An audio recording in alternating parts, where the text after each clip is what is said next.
नमस्कार दोस्तों, इस वीडियो में आप सीटेट 2023 के लिए प्रीवियस ईयर सीटेट 2022-23 के 7वें शिफ्ट जिसकी परीक्षा 13 जनवरी 2023 को संपन्न हुई थी उस पेपर के संस्कृत पार्ट का कंप्लीट पेपर सॉल्यूशन देखने जा रहे हैं। अगर आप प्रीवियस ईयर सब्जेक्ट वाइज सभी शिफ्टों के कंप्लीट पेपर सॉल्यूशन को डिटेल में देखना चाहते हैं तो इस वीडियो के बाद इस वीडियो का डिस्क्रिप्शन जरूर चेक करिएगा। और अगर आप चैनल पर पहली बार विजिट कर रहे हैं तो इसको सब्सक्राइब करते हुए बेल आइकन को प्रेस कर लीजिएगा। चलिए दोस्तों, आज के इस महत्वपूर्ण वीडियो को शुरू करते हैं। जैसा कि आपको ज्ञात होगा, संस्कृत वाले सेक्शन में 15 अंक के पैराग्राफ पर आधारित प्रश्न पूछे जाते हैं जिसका उत्तर आप बड़े आसानी से उसी पैराग्राफ को पढ़ करके दे सकते हैं। मेनली हमें फोकस करना होता है पेडागोजी पर, क्योंकि 15 अंक के पेडागोजी पर अगर आपने कमांड पा लिया तो 25 प्लस आपके बहुत आसानी से नंबर आ सकते हैं। तो चलिए शुरू करते हैं। इस वीडियो में हम लोग पेडागोजी पर ही फोकस करने वाले हैं। पहला प्रश्न आप अपने स्क्रीन पर देख पा रहे होंगे। एकेन अध्यापकेन दिनस्य आरंभ अभिवादन सम्मेलन प्रक्रिया कृतः, यानी कि एक अध्यापक अपने दिन की शुरुआत यानी विद्यालय में बच्चों के साथ दिन की शुरुआत एक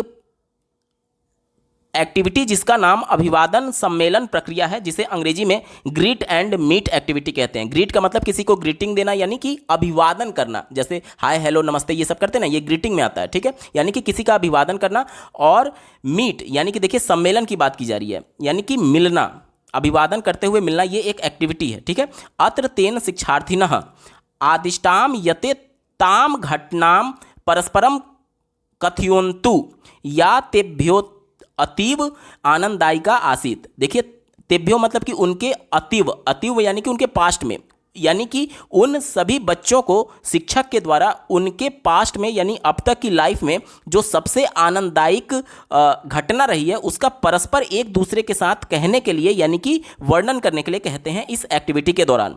आगे पढ़िए। प्रथम कक्षायाः छात्रा अनेन गतिविधिनां कथम लाभान्विता भविष्यन्ति, यानी कि यह कक्षा 1 के छात्रों के लिए जो गतिविधि टीचर के द्वारा कराई जा रही है वह उनमें किस प्रकार से लाभान्वित कर सकता है, यानी किस प्रकार से उनके कौशल की वृद्धि कर सकता है, ये हमसे पूछा जा रहा है। चौथे विकल्प से शुरुआत करते हैं। कहा जा रहा है कि परस्परम नवीनान अवधारणाम ज्ञापनाएं, नवीन अवधारणा यानी नए कॉन्सेप्ट की बात की जा रही है। तो बच्चा अपने एक्सपीरियंस को शेयर कर रहा है जिसमें किसी पर्टिकुलर घटना जिसमें उसने सबसे ज़्यादा आनंद प्राप्त किया था उस घटना का वर्णन किया जा रहा है। तो ये कोई कॉन्सेप्ट नहीं है, वो सिर्फ अपने आप को एक्सप्रेस कर रहा है, तो कोई कॉन्सेप्ट नहीं है, तो नवीन अवधारणा नहीं होगा। तीसरा देखिए, छात्रान प्रोत्साहनाय यत्ते समय आगच्छेयु। देखिए ये कहा जा रहा है कि यह छात्रों को प्रोत्साहित करेगा कि वह अपने समय पर आए विद्यालय में, यानी कि ऑन टाइम बच्चे आए।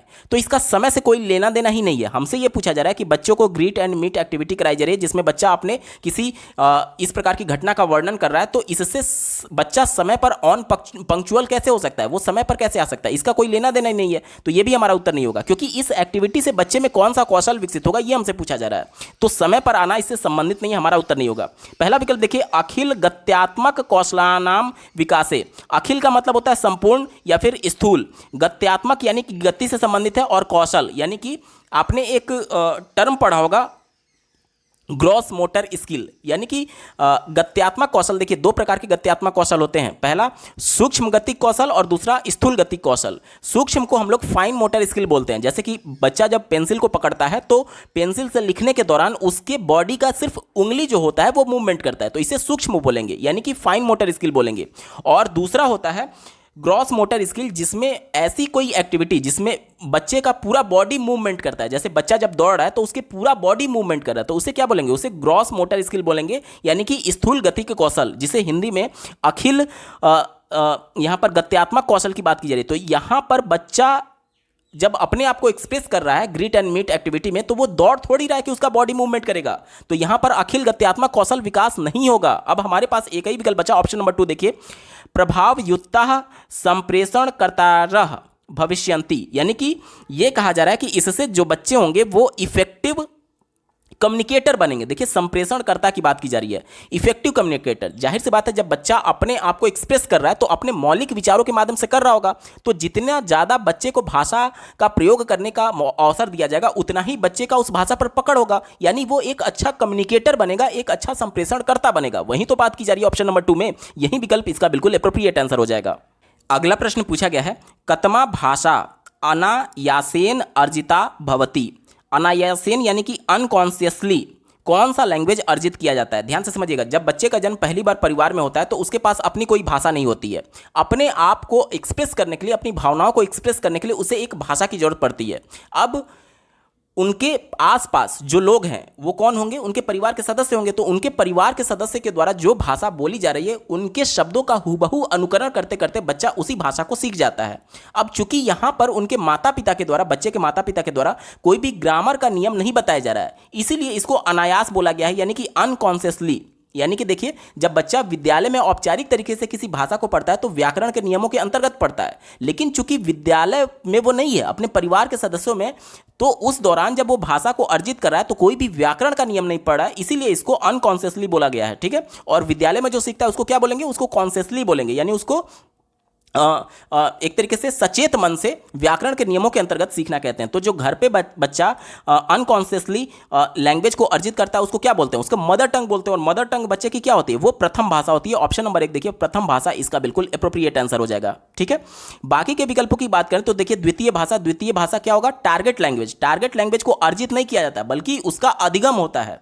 टारगेट लैंग्वेज को एक्वायर नहीं किया जाता बल्कि उसका लर्निंग होता है, तो ये हमारा उत्तर नहीं होगा। विद्यालयी भाषा, अब विद्यालय की जो औपचारिक भाषा है, जाहिर सी बात है उसको बच्चा लर्न करेगा, तो ये भी हमारी उत्तर नहीं होगा, क्योंकि अर्जित करना नहीं होता है। अर्जित करना नहीं होता, अर्जित बच्चा फर्स्ट लैंग्वेज ही करता है, बाकी के जितने भी लैंग्वेज होंगे वह उसको लर्न करता है, ना कि एक्वायर करता है। विदेशी भाषा तो बिल्कुल ही निगेटिव है, क्योंकि प्राइमरी स्तर पर विदेशी भाषा नहीं बोला गया। राष्ट्रीय शिक्षा नीति 2020 ये जरूर कहता है कि बच्चों को एक विदेशी भाषा बताई जाएगी, लेकिन वो सीनियर सेकेंडरी में कहा गया है। ये पेपर प्राइमरी लेवल का है, तो प्राइमरी लेवल पर बच्चे के लिए विदेशी भाषा का सिफारिश किया ही नहीं गया है राष्ट्रीय शिक्षा नीति में, तो ये विकल्प गलत हो गया। ऑप्शन नंबर 1 इसका बिल्कुल एप्रोप्रिएट आंसर हो जाएगा।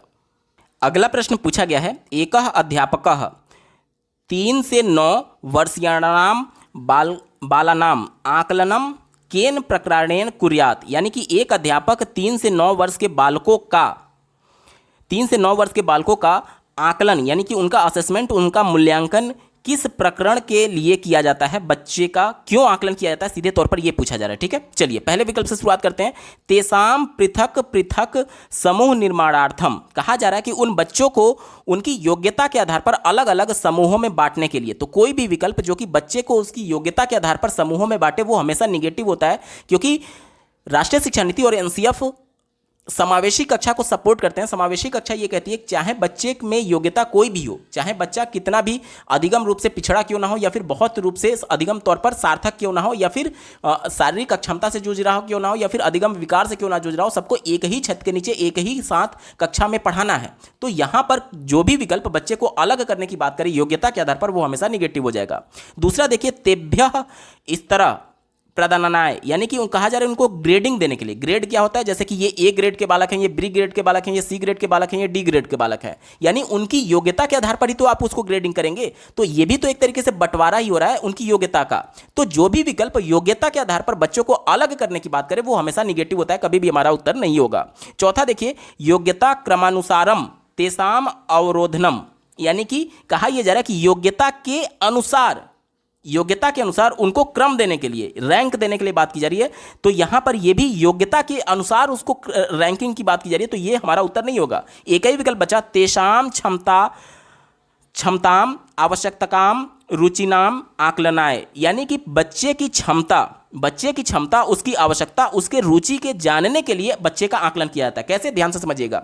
समावेशी कक्षा यह कहता है कि कक्षा में सभी बच्चे, चाहे वो किसी भी अधिगम विकार से क्यों ना जूझ रहा हो, किसी भी शारीरिक अक्षमता से क्यों ना जूझ रहा हो, सबको एक साथ लेकर के चलना है। अब मान लीजिए कि मैं एज ए टीचर कक्षा में पढ़ा रहा हूं, मौखिक तौर पर बोल करके पढ़ा रहा हूं, तो उस दौरान जो कक्षा में श्रवण बाधित बालक है, क्या वो मेरी बातों को सुन सकता है? नहीं सुन सकता है। अगर मैं बच्चे का आकलन करूंगा तभी तो मुझे पता चल पाएगा कि हाँ, इसको ये समस्या है कि वो सुन नहीं पा रहा है। तो ये क्या हो रहा है? ये बच्चे की आवश्यकता, कि उसकी आवश्यकता क्या है? उसकी आवश्यकता ये है कि मैं उसको कुछ विजुअल क्लिप्स दिखाऊं या फिर कुछ इमेजेस दिखा करके कुछ बताने की कोशिश करूं। तो यहां पर बच्चे की आवश्यकता क्या थी? कि मैं कुछ उसको दिखा करके पढ़ाऊं। इसी प्रकार से आप देख सकते हैं कि जो बहुत प्रतिभाशाली बालक होते हैं वो पर्टिकुलर किसी एरिया में इंटरेस्ट लेते हैं, तो उनकी रुचि का ध्यान में रख करके बच्चे को और ज़्यादा प्रेरित करना चाहिए ताकि बच्चा और अच्छा परफॉर्म करे। तो उनकी रुचि को जानने के लिए और उनकी क्षमता कि बच्चे की क्षमता कितनी है, जैसे कि बच्चे की क्षमता के बारे में जब हमें पता चल जाएगा तो एज ए टीचर हम उसके अकॉर्डिंग और मेहनत करेंगे बच्चे के साथ ताकि बच्चे का अर्थपूर्ण अधिगम हो सके।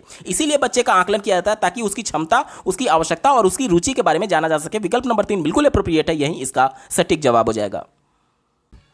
अगला प्रश्न पूछा गया है शिक्षार्थिभ्यः स्तर 3 यानी ग्रेड 3 की बात की जा रही है। जब बच्चा कक्षा 3 में है, महत्वपूर्णम चरणम अस्ति यानी पूरे विद्यालय के दौरान कक्षा 3 का जो स्तर है, थर्ड स्टैंडर्ड का जो बालक है उसके लिए वह बहुत महत्वपूर्ण चरण होता है। यतो ही अस्याम अवस्थायाम महत्वपूर्णम परिवर्तनम भवति यानी कहा यह जा रहा है क्योंकि इस अवस्था में बच्चा जो है उसमें महत्वपूर्ण परिवर्तन किस अवस्था से किस अवस्था में होता है, ये हमसे पूछा जा रहा है। अब देखिए क्लास 3 को इतना इंपॉर्टेंस क्यों दिया जाता है, इसके बारे में एक बार बात कर लेते हैं।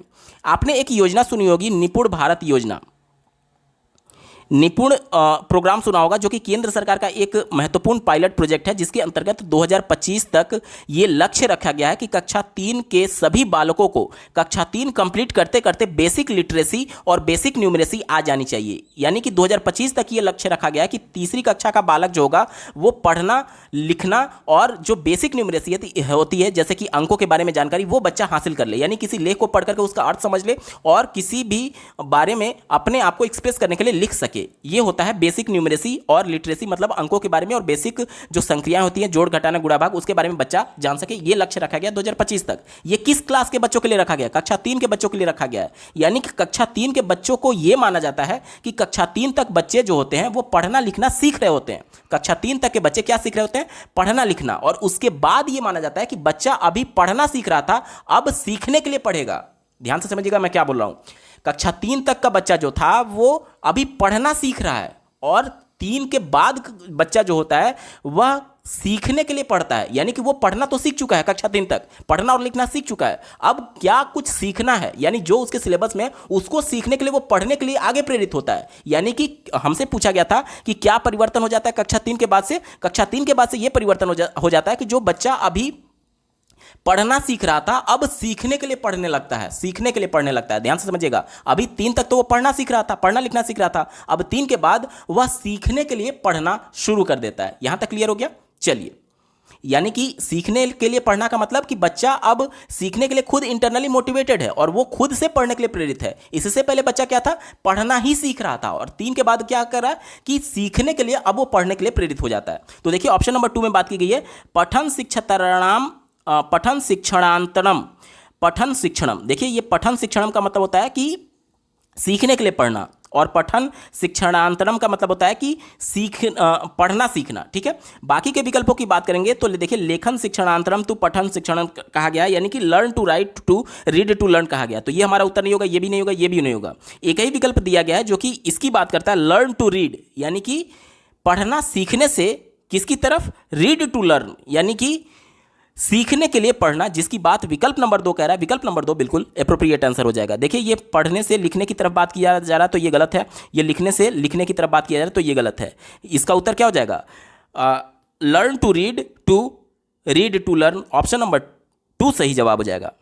अगला प्रश्न पूछा गया है शिक्षार्थिना यानी कौशलानी याश्व अवधारणाः शिक्षिताः प्राप्ता वा तेषामुपयोगः करोति न वा एतत् केंद्रितम निरीक्षणम किम भवति। कहा यह जा रहा है कि बच्चों की उस योग्यता और उस कॉन्सेप्ट जिसको अप्लाई करते हुए बच्चा किसी भी चीज़ को सीखता है या फिर उसको एक्वायर करता है, उसके इस योग्यता पर फोकस करना क्या कहलाता है? तो इसको बोलते हैं कॉम्पिटेंसी बेस्ड लर्निंग, जिसे हिंदी में दक्षता आधारित अधिगम बोलते हैं। जैसे कि देखिए ध्यान से समझिएगा, कक्षा 3 में अगर बच्चा है तो कक्षा 3 के लिए कुछ बेसिक रिक्वायरमेंट है कि बच्चे इस अवस्था में पढ़ना और लिखना एटलीस्ट उनको सीख लेना चाहिए और बेसिक न्यूमरेसी उनको आ जाना चाहिए। इसी प्रकार से प्रत्येक कक्षा के लिए, कक्षा 2 के लिए अलग कॉम्पिटेंसी निर्धारित की गई है, यानी उनकी दक्षता निर्धारित की गई है। और इस एक तरीके से जो बच्चे का सिलेबस है उसी को आप समझ लीजिए, उसको ध्यान में रख करके टीचर क्या करता है, बच्चे को पढ़ाने की कोशिश करता है उन्हीं सिलेबस को देख करके, और उन सिलेबस को ध्यान में रखते हुए टीचर ने जो पढ़ाया और उस सिलेबस के आधार पर बच्चे ने कितनी दक्षता प्राप्त की उसका आकलन कैसे होगा, जब सत्र के अंत में बच्चे की परीक्षा होगी। और सत्र के अंत में बच्चे की परीक्षा अगर वह जो मिनिमम क्वालिफाइंग मार्क्स है अगर उसको अचीव कर लेता है तो बच्चा अगली कक्षा में चला जाएगा, और अगर अचीव नहीं कर पाता है तो उसी कक्षा में रह जाएगा। यानी कि ये कैसे हो रहा है, ये दक्षता आधारित अधिगम है, यानी कि जो टारगेट बच्चे के लिए सेट कर दिया गया है कि सिलेबस में इतना है कक्षा 2 और कक्षा 3 में या फिर किसी भी कक्षा में, तो उसको बच्चे को उतना आना चाहिए, और उसको ध्यान में रख करके टीचर ने जो शिक्षण कराया और इस शिक्षण के दौरान बच्चे ने जो कुछ भी एक्वायर किया, जो कुछ भी यहां पर देखिए, जो कुछ भी बच्चा ने एक्वायर किया और जो कुछ भी बच्चे ने प्राप्त किया इंफॉर्मेशन को, उसको लर्निंग आउटकम बोलते हैं। और ये लर्निंग आउटकम किसके आधार पर हो रहा है, दक्षता आधारित अधिगम के आधार पर हो रहा है, यानी कि जो दक्षता उसके लिए तय कर दी गई है कि इतना कम से कम आना चाहिए, उसको ध्यान में रख करके ही हो रहा है, इसलिए इसे क्या बोलेंगे, दक्षता आधारित अधिगम। ऑप्शन नंबर 3 सटीक जवाब हो जाएगा। अगला प्रश्न पूछा गया है, एको बालः कथयति, यानी कि एक बालिका कहती है, मम वेट ना करणीया, यानी कि मेरे लिए वेट मत करना, अहम लेट भवितुम शक्नोमि, मैं लेट हो सकती हूँ। अब कहा यह जा रहा है कि कस्येदमुदाहरणम, यानी कि यह किसका उदाहरण है। इस प्रकार से ये जो उदाहरण दिया गया है यहाँ पर देखिए, ये जो वाक्य दिया गया है यह किसका उदाहरण है, ये हमसे पूछा जा रहा है। आपको लग रहा होगा कि यहाँ पर बाई मिस्टेक इन्होंने वेट और लेट को अंग्रेजी में लिखा है, बाकी संस्कृत में लिखा गया है। नहीं, ये बाई मिस्टेक नहीं है। प्रश्न यही पूछा जा रहा है कि बीच बीच में जो इंग्लिश वर्ड आए हुए हैं इसको क्या कहेंगे, ध्यान से समझिएगा। यहाँ पर देखिए, भाषा संस्कृत और इंग्लिश, संस्कृत और इंग्लिश दोनों का प्रयोग किया गया है, और बीच बीच में संस्कृत भी आ रहा है और इंग्लिश भी आ रहा है, तो इसे क्या बोलेंगे ये हमसे पूछा जा रहा है। ठीक है, चलिए पहले विकल्प से शुरुआत कर देंगे। कहा जा रहा है कि उपभाषाया, तो क्या संस्कृत अंग्रेजी की उपभाषा है, नहीं है, तो ये हमारा उत्तर नहीं होगा। बहुभाषिकता क्या कहा जा रहा है, बहुभाषिकता क्या होता है, एनसीएफ 2005 बहुभाषिकता के संदर्भ में यह कहता है कि बच्चे अपनी मदर टंग से शुरुआत करेंगे और धीरे धीरे विद्यालय की औपचारिक भाषा की तरफ बढ़ेंगे और अन्य भाषाओं को सीखेंगे। तो यहां पर इस प्रकार का प्रश्न में कोई भी कुछ नहीं कहा जा रहा है, तो बहुभाषिकता ये एटलीस्ट नहीं होगा, हमारा उत्तर नहीं होगा। अब हमारे पास 2 विकल्प कम हो गए, 2 ही विकल्प केवल बचे। दूसरा देखिए कूट परिवर्तनम, और चौथा देखिए कूट मिश्रणम। इसे अंग्रेजी में कोड स्विचिंग कहते हैं और कोड मिक्सिंग कहते हैं। अब इन 2 विकल्पों में से कोई एक विकल्प हमारा सही है। दोनों में अगर आप देखेंगे तो कोड दोनों में कॉमन है। तो सबसे पहले जानते हैं कोड क्या होता है। तो यहां पर किसी भी शब्द को हम लोग कोड के तौर पर जानते हैं, जैसे ये शब्द जो लिखे गए हैं इसको कोड बोला जाएगा। ठीक है, क्या बोला जाएगा, कोड बोला जाएगा। अब कोड तो हमने समझ लिया, अब हमारे पास एक नया टर्म है, या तो स्विच या तो मिक्स। अब स्विच और मिक्स का मतलब क्या होता है, ध्यान से समझिएगा। जैसे आप इलेक्ट्रॉनिक स्विच अपने घर में देखते हैं, जैसे इलेक्ट्रॉनिक स्विच देखते हैं और इससे कनेक्टेड मान लीजिए ये लाइट है। अगर मैंने स्विच को ऑन कर दिया, स्विच को ऑन कर दिया तो ये लाइट क्या हो गया, जलने लगा। अब जब ये लाइट जल रहा है उस दौरान लाइट ऑफ है, यानी कि एक घटना जब घटित हो रही है तो दूसरी घटना बिल्कुल निष्क्रिय है, यानी उसके जगह पर उसका कोई भी प्रेजेंस नहीं है, एब्सेंस है वो। लेकिन जब मैं बल्ब को ऑफ कर दूंगा, बल्ब को जब मैं ऑफ कर देता हूं तो यहां पर अब बल्ब बिल्कुल अंधेरा हो जाएगा, यानी बल्ब ऑन नहीं होगा। यानी कि ऑफ होने के कंडीशन में बिल्कुल भी संभावना नहीं है कि वो बल्ब ऑन हो। इसी प्रकार से ये जो मैंने आपको स्विचिंग का कॉन्सेप्ट बताया, ये स्विच के माध्यम से, तो यही स्विच होता है कि एक घटना के दौरान दूसरी घटना बिल्कुल एब्सेंस रहती है। अब इसको भाषा में ले आइए, ध्यान से समझिएगा। एक भाषा का प्रयोग करने के दौरान दूसरी भाषा बिल्कुल एब्सेंस रहे तो उसे कोड स्विचिंग बोलते हैं। जैसे कि ध्यान से समझिएगा, मैं 2 भाषा का प्रयोग करके आपको समझाने की कोशिश कर रहा हूं। यहां से आपका उदाहरण शुरू हो रहा है। If you will go through all the videos of CareerBit regarding CTET previous year paper, you will get good marks in upcoming CTET exam. अगर आप CareerBit के सभी वीडियोज को देख लेंगे तो आने वाले सीटेट की परीक्षा में बेहतर स्कोर कर सकते हैं। यहां पर मैंने 2 लैंग्वेज का प्रयोग किया, पहला इंग्लिश और दूसरा हिंदी का। आपको एक विशेष बात इसमें ध्यान देनी है कि जब मैं इंग्लिश बोल रहा था तो पूरी तरीके से इंग्लिश ही बोला, और इंग्लिश जब कंप्लीट हो गया तब मैं हिंदी पर गया। यानी कि मैंने जो आपको स्विच समझाया कि जब लाइट ऑन था तो उस समय ऑफ वाला कंडीशन, यानी लाइट का बंद होना बिल्कुल एब्सेंस था। जब मैं इंग्लिश बोल रहा था तो हिंदी वहां पर पूरी तरीके से एब्सेंस था, और जैसे ही मैंने लाइट को ऑफ किया तो लाइट का जलना वाला प्रक्रिया खत्म हो गया। यानी जब मैं हिंदी बोल रहा था उस समय इंग्लिश पूरी तरीके से खत्म हो गया। तो एक लैंग्वेज कंप्लीट करने के बाद से दूसरी लैंग्वेज का प्रयोग करना, इसको बोलते हैं कोड स्विचिंग। एक लैंग्वेज को पूरी तरीके से कंप्लीट करने के बाद से दूसरे लैंग्वेज को प्रयोग करना, यह होता है कोड स्विचिंग। अब प्रश्न में फिर से आइए, प्रश्न में देखिए यहां पर संस्कृत का वर्ड है, फिर इंग्लिश का वर्ड है, फिर संस्कृत का वर्ड है यहां तक, फिर इंग्लिश का वर्ड है, फिर संस्कृत का वर्ड है यहां तक। तो क्या एक भाषा के कंप्लीट होने के बाद दूसरी भाषा है? नहीं, बल्कि ये बीच में मिक्स किया गया है। तो ये हमारा उत्तर नहीं होगा, क्योंकि कोड स्विचिंग का मतलब ये होता है कि एक लैंग्वेज का प्रयोग करने के बाद वो जब लैंग्वेज कंप्लीट हो जाए तब दूसरी लैंग्वेज शुरू होगी। लेकिन यहां पर एक लैंग्वेज बिना कंप्लीट हुए बीच बीच में शब्दों का मिश्रण है, इसलिए ये कोड स्विचिंग नहीं है बल्कि कोड मिक्सिंग है। ऑप्शन नंबर 4 बिल्कुल एप्रोप्रिएट आंसर हो जाएगा। उम्मीद करता हूं आपको बेहतर ढंग से समझ में आया होगा। कोड मिक्सिंग में क्या होता है कि एक लैंग्वेज का एक शब्द दूसरे लैंग्वेज का फिर शब्द आ जाएगा, फिर पहले लैंग्वेज का शब्द आ जाएगा। इसी प्रकार से अगर 3-4 लैंग्वेज भी हो तो सभी लैंग्वेज के शब्दों का मिश्रण हो जाता है, ठीक है। और कोड स्विचिंग में क्या होता है कि एक लैंग्वेज कंप्लीट होने के बाद से दूसरी लैंग्वेज शुरू होती है। लेकिन मिक्सिंग में क्या होता है कि कंप्लीट होने का इंतजार नहीं किया जाता, बल्कि बीच में एक लैंग्वेज का शब्द आ गया, दूसरे लैंग्वेज का भी आ जाएगा, तीसरे का भी आ जाएगा, इस प्रकार से। तो इसको कोड मिक्सिंग बोलते हैं। तो उत्तर क्या हो जाएगा? ऑप्शन नंबर 4 कोड मिक्सिंग इसका बिल्कुल सटीक उत्तर है। अगला प्रश्न पूछा गया है, शिक्षण संबंधितम अंतरम न्यूनीकर्तुम अध्यापिका उपचारात्मक अध्यापनम करोति सा इमानी अंतरणानि केन प्रकरणेन अवगच्छति। कहा यह जा रहा है कि एक शिक्षिका जो है वह लर्निंग गैप को, यानी शिक्षा के अंतर को कम करने के लिए, न्यूनतम करने के लिए, यानी लर्निंग गैप को कम करने के लिए बच्चों का उपचारात्मक शिक्षण, जिसे आप रेमेडियल टीचिंग के नाम से जानते हैं, बच्चों का रेमेडियल टीचिंग करा रही है।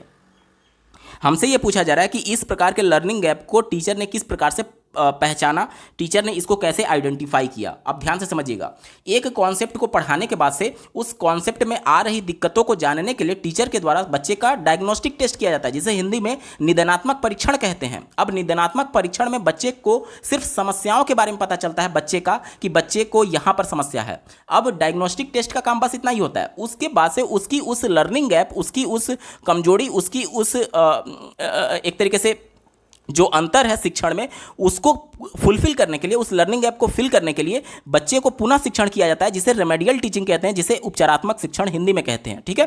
तो हमसे यही पूछा जा रहा है कि ये उपचारात्मक शिक्षण करने के लिए बच्चों की समस्याओं या फिर बच्चों के लर्निंग गैप का पता किसके माध्यम से चलता है? तो ये डायग्नोस्टिक टेस्ट के माध्यम से चलता है, और उसी को हिंदी में या फिर संस्कृत में निदानात्मक परीक्षण बोलते हैं। ऑप्शन नंबर 4 इसका बिल्कुल एप्रोप्रिएट आंसर हो जाएगा।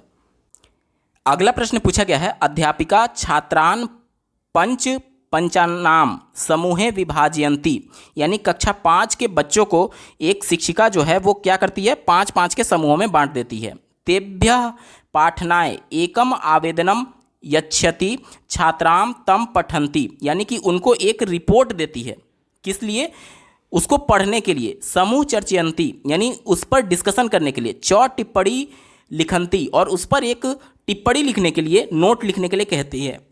तथा च संक्षिप्तम सारांश मपि लिखंती, और उसके बाद से उस पर एक संक्षिप्त यानी कि एक ब्रीफ समरी लिखने के लिए कहती हैं। सा छात्रेषु कीदृक् कौशल विकासाय प्रयतते, यानी कि जो शिक्षिका हैं वह बच्चों के किस कौशल विकास के लिए प्रयासरत हैं। ध्यान से समझिएगा, यहाँ पर भाषा का प्रयोग किया जा रहा है। संस्कृत का ये पेपर है, तो जाहिर सी बात है संस्कृत लैंग्वेज की बात की जाएगी। तो यहाँ पर बच्चे के मेनली भाषा की बात की जा रही है, और भाषा को यूज करने के 2 कौशल होते हैं। पहला बेसिक इंटरपर्सनल कम्युनिकेशन स्किल, जिसे BICS बोला जाता है, और दूसरा CALP, जिसे कॉग्निटिव एकेडमिक लैंग्वेज प्रोफिशिएंसी, या फिर इसी का एक और फुल फॉर्म होता है कॉग्निटिव एडवांस्ड लैंग्वेज प्रोफिशिएंसी। अब यहाँ पर देख लीजिए, बेसिक इंटरपर्सनल का मतलब क्या होता है? इंटरपर्सनल का मतलब कि अंतः वैयक्तिक, यानी कि एक व्यक्ति जब दूसरे से बातचीत करता है तो उस दौरान जो भाषा का प्रयोग करता है, जैसे कि आप अपने दोस्तों के बीच भाषा का जो प्रयोग करते हैं,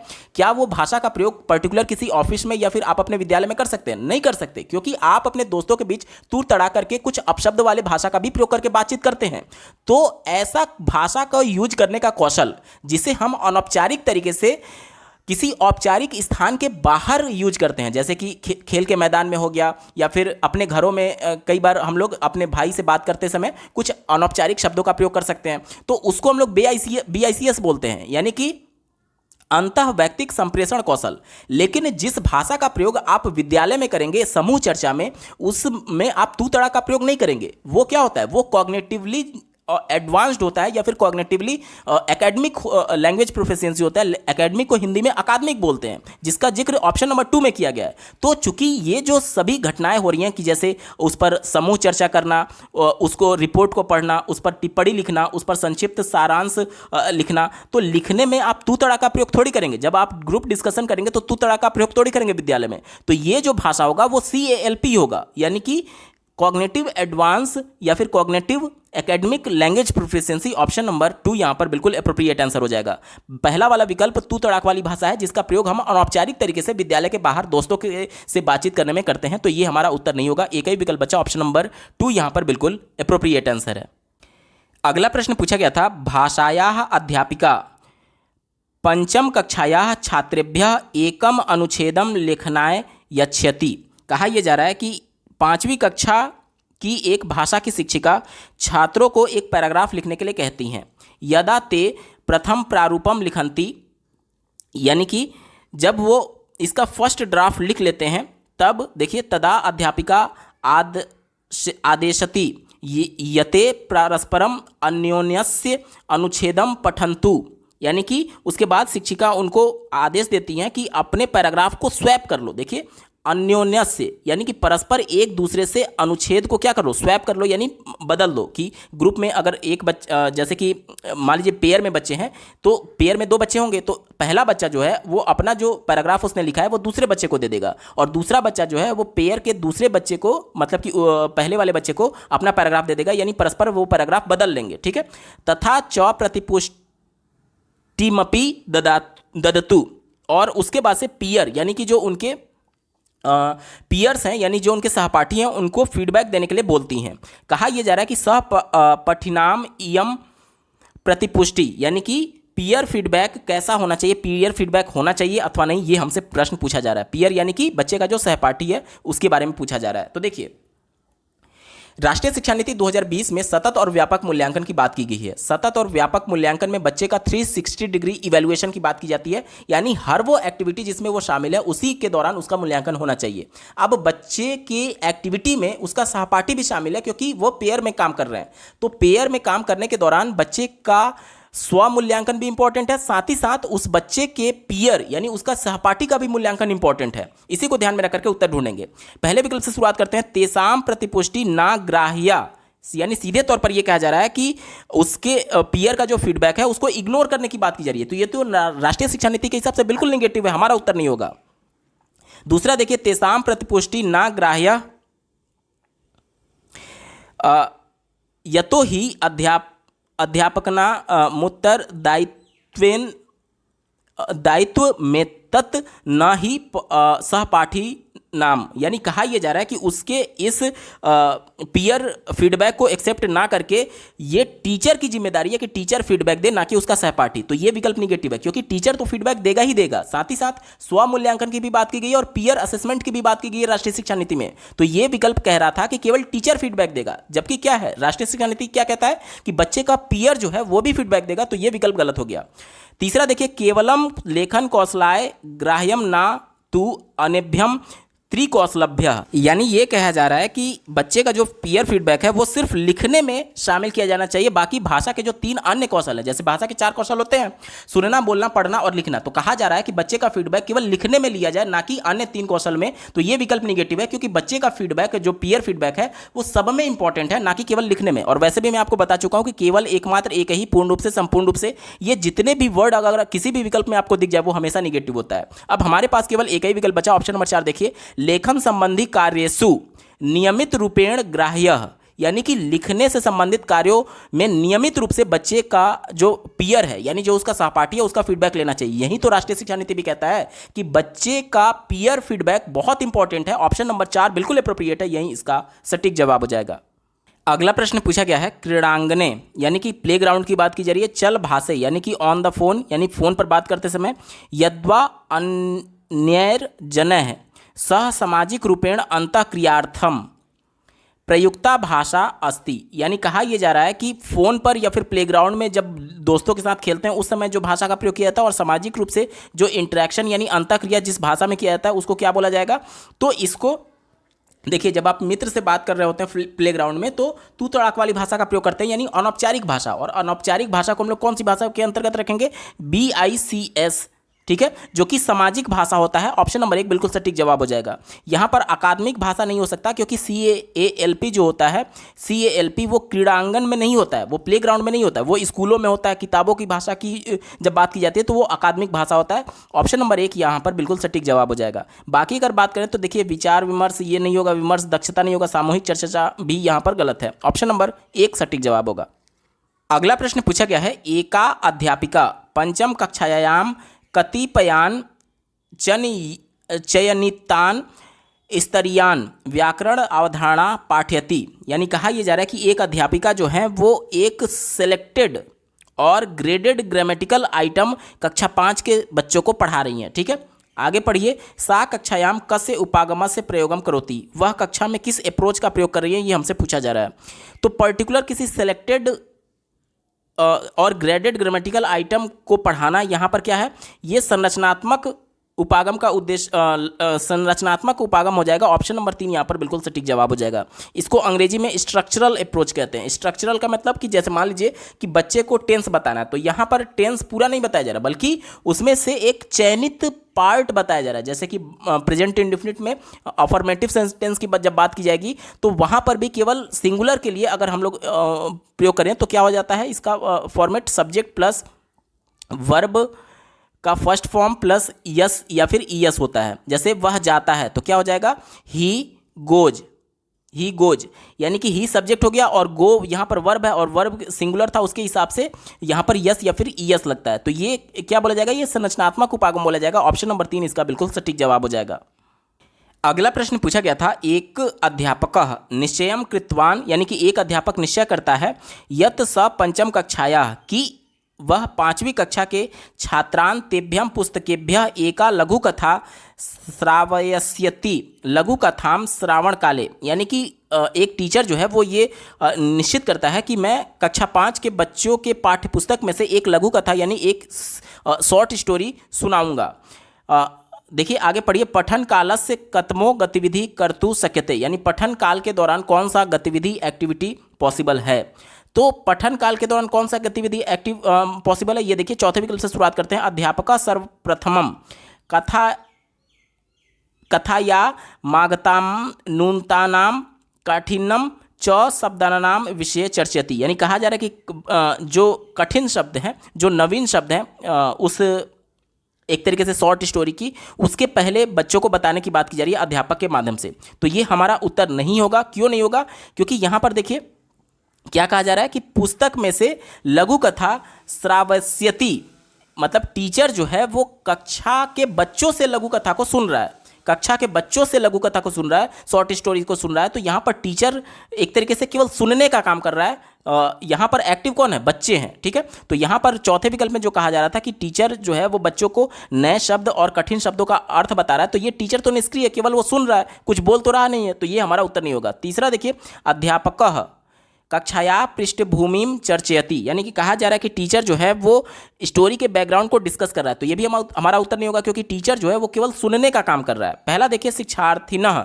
कक्षायाः चित्राणाम अवधारणेन कथायाः घटनानाम अनुमान कुर्वन्ति, यानी कहा यह जा रहा है कि जो शिक्षार्थी हैं वो चित्रों को देख करके घटना का अनुमान लगाने की कोशिश कर रहे हैं। तो ये भी उत्तर नहीं होगा। क्यों नहीं होगा, क्योंकि टीचर जो है वो उनसे सुन रहा है कथा को। तो जाहिर सी बात है, कथा सुनेगा कब, जब बच्चे बोलेंगे। और यहाँ पर अगर बच्चे अनुमान लगा ले रहे हैं तो इसका मतलब ये हुआ कि बच्चा बोल नहीं रहा है, बल्कि उसको चित्रों को देख करके सिर्फ अनुमान लगा रहा है। तो उस दौरान टीचर सुन नहीं पाएगा। तो ये हमारा उत्तर नहीं हो सकता। अब हमारे पास एक ही विकल्प बचा, ऑप्शन नंबर 3 देखिए।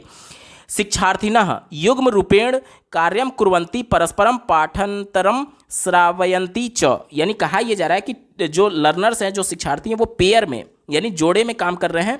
और एक जोड़े में एक बंदा पहले पढ़ रहा है, उसके बाद दूसरा बंदा पढ़ रहा है। इस दौरान जब पहला बंदा पढ़ रहा है तो दूसरा वाला सुन रहा है, और जब दूसरा वाला पढ़ रहा है तो पहला वाला सुन रहा है। और इस दौरान देखिए टीचर भी यहाँ पर क्या कर सकता है, सुन सकता है कथा को। इसलिए ऑप्शन नंबर 2 यहाँ पर बिल्कुल अप्रोप्रिएट है, यही इसका सटीक जवाब हो जाएगा।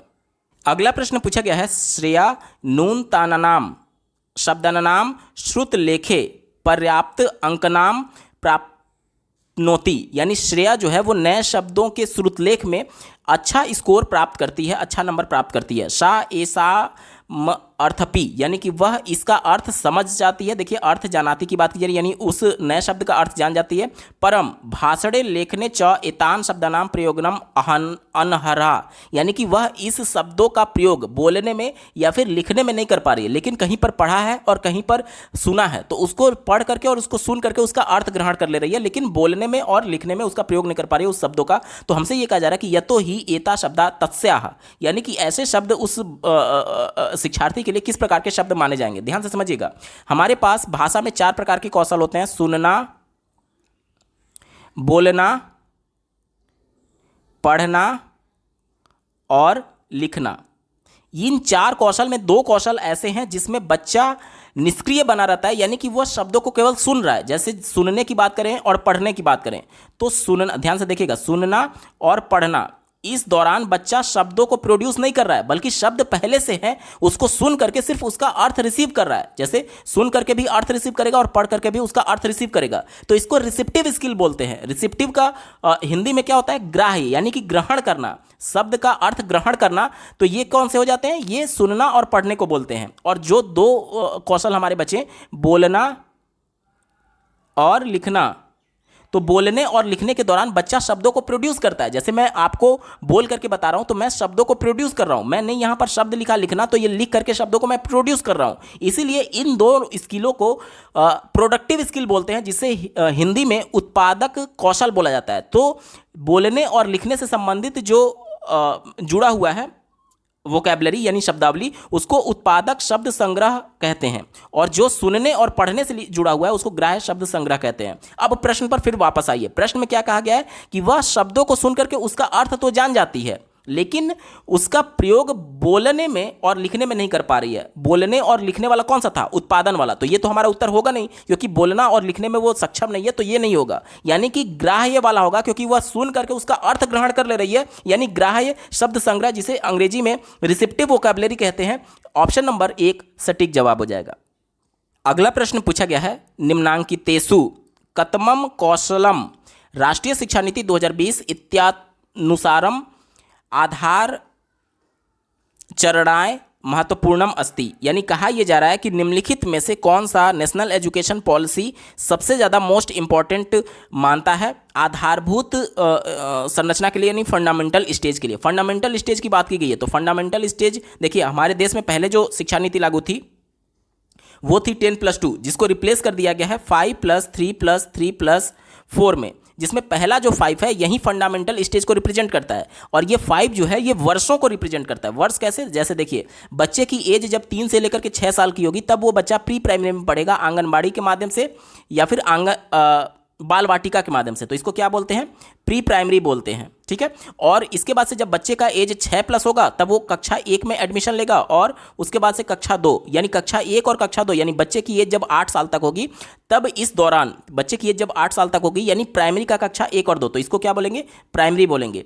तो कक्षा 1 और 2 प्राइमरी का और प्री प्राइमरी का 3 साल, तो टोटल मिलाकर के 5 साल जो है वो पहले 5 को रिप्रेजेंट करता है, जिसको फंडामेंटल स्टेज बोलते हैं। फंडामेंटल स्टेज में हमसे पूछा जा रहा है कि राष्ट्रीय शिक्षा नीति 2020 के अनुसार किसे सबसे ज़्यादा महत्वपूर्ण माना गया है, तो आधारभूत संरचना, माफ कीजिएगा, आधार साक्षरता, जिसे फंडामेंटल लिटरेसी बोलते हैं, और संख्यात्मक यानी बेसिक न्यूमरेसी बोलते हैं, कौशलम। अब देखिए, निपुण योजना आपने सुना होगा, जो कि केंद्र सरकार की एक योजना है, जिसके अंतर्गत 2025 तक कक्षा 3 के सभी बालकों में 2025 तक कक्षा 3 तक के सभी बालकों में बेसिक न्यूमरेसी यानी अंकों का सामान्य ज्ञान, और साथ ही साथ बेसिक लिटरेसी यानी कि पढ़ना और लिखना बच्चा इतने में सक्षम हो जाए, ये कब तक का लक्ष्य रखा गया है, 2025 तक का, और इसे ही बोलते हैं आधारभूत साक्षरता और साथ ही साथ संख्यात्मक कौशल। ऑप्शन नंबर 2 यहाँ पर बिल्कुल एप्रोप्रिएट आंसर हो जाएगा, यानी कि जो बुनियादी स्तर है, फंडामेंटल स्टेज है, उस दौरान बच्चे को संख्याओं के बारे में बेसिक जानकारी प्राप्त हो जाए और पढ़ना लिखना बच्चा जान जाए, इतना ही उसके लिए लक्ष्य रखा गया राष्ट्रीय शिक्षा नीति 2020 में। ऑप्शन नंबर 2 बिल्कुल सटीक जवाब हो जाएगा। अगला प्रश्न पूछा गया है, छात्राणाम लक्ष्यानुकूलनम अभ्यासे पाठ्यक्रमे वा यदा भवान परिवर्तनम करोति तत् किम कथ्यते, यानी कि छात्रों के लक्ष्य को प्राप्त करने के लिए अभ्यास और पाठ्यक्रम में टीचर के द्वारा जो परिवर्तन किया जा रहा है उसको क्या कहेंगे। तो देखिए, बच्चों के जरूरतों के हिसाब से पाठ्यक्रम को ढालना, किसी भी चीज को किसी के अनुरूप ढालना, उसको क्या बोलते हैं, उसको अनुकूलन बोलते हैं। ऑप्शन नंबर 2 अनुकूलनम इसका बिल्कुल सटीक जवाब हो जाएगा। दोस्तों ये पेपर पूरा सॉल्व हो चुका है। आपको ये वीडियो कैसा लगा कमेंट के माध्यम से जरूर बताइएगा, क्योंकि आपका एक कमेंट मुझे मोटिवेट करेगा ऐसे ही महत्वपूर्ण वीडियो लाने के संदर्भ में। अगर आप प्रीवियस ईयर शिफ्ट वाइज सभी सब्जेक्ट्स के कंप्लीट पेपर सॉल्यूशन को डिटेल में देखना चाहते हैं तो इस वीडियो के बाद इस वीडियो का डिस्क्रिप्शन जरूर चेक करिएगा। और अगर आप चैनल पर पहली बार विजिट कर रहे हैं तो इसको सब्सक्राइब करते हुए बेल आइकन को प्रेस कर लीजिएगा। इस वीडियो को देखने के लिए आपका बहुत बहुत धन्यवाद। भगवान करे आपका दिन शुभ हो।